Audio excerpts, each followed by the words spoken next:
Venezuela is a country with extraordinary wealth, home to the largest proven oil reserves on Earth.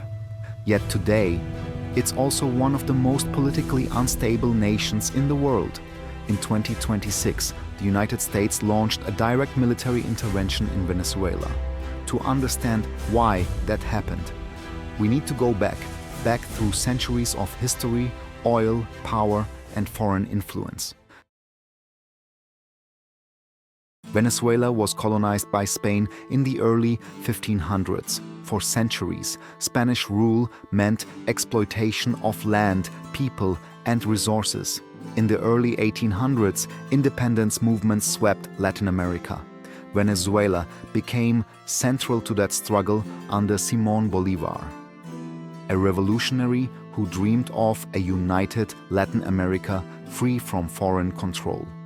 Venezuela gained independence in 1830, but political instability would follow for generations. Everything changed in the 20th century when oil was discovered. Venezuela rapidly became one of the world's top oil producers. Oil wealth transformed the economy, funded cities, schools, and infrastructure, but it also created dependence on a single resource. And most importantly, it made Venezuela strategically vital to foreign powers, especially the United States.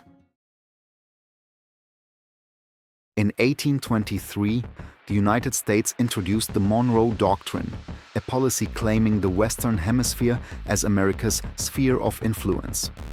Over time, this doctrine became justification for US involvement in Latin American politics, economies, and governments. Venezuela, rich in oil and close to US borders, was always part of that strategic calculation.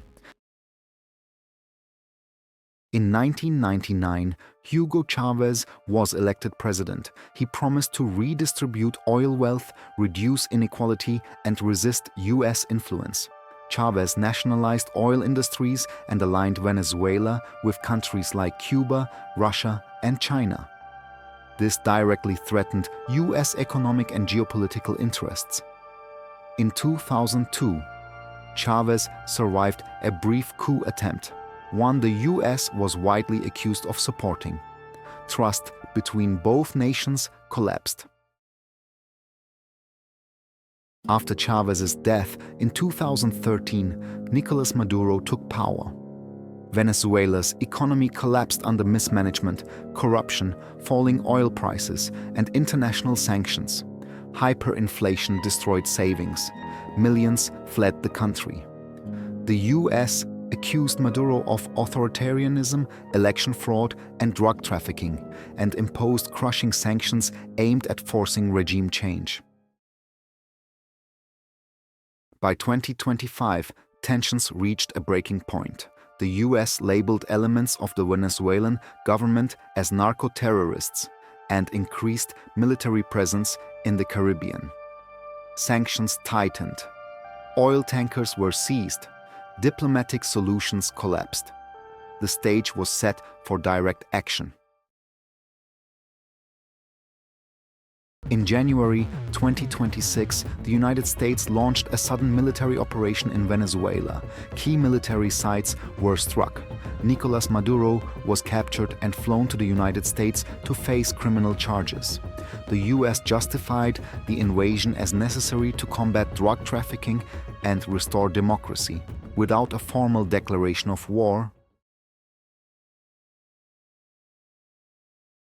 Officially, the invasion was about security and crime, but critics argue deeper motives were at play: control of oil, limiting Russian and Chinese influence, and reasserting US dominance in Latin America.